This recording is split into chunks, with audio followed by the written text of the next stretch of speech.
ba yung 10 billion deals? Tatanong natin. Balik ka nga dito. Balik ka nga dito. Para malaman ng taong bayan.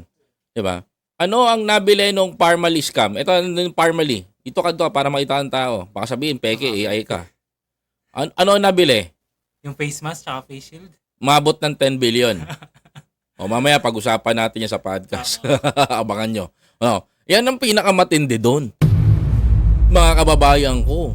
Umabot ng 10 billion pesos yung Parmalee na yun.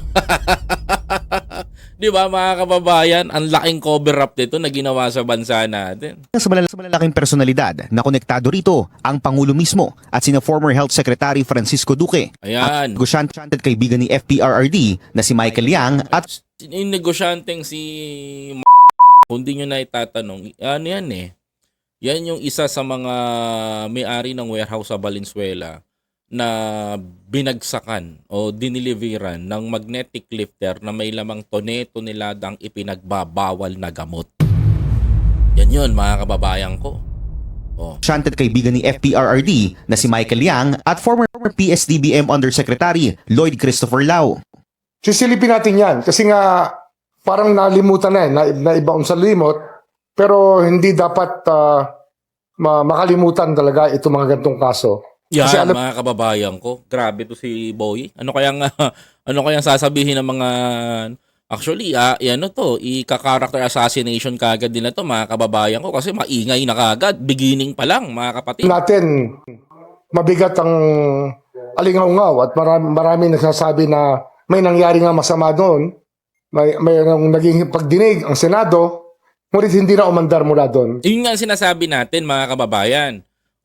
Hindi na umandar ang pagdinig sa Senado after nun. Eto naman mga kababayan ko. Confidential fund pa, habulin din siya. Kaya tama-tama mga kababayan ko, number 1 agenda.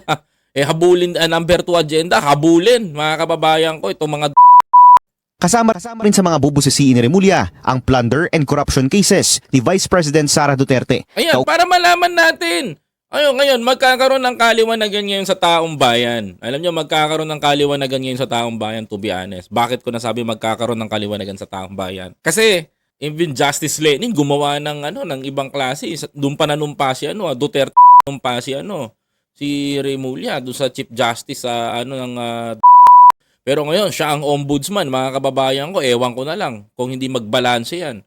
Di ba?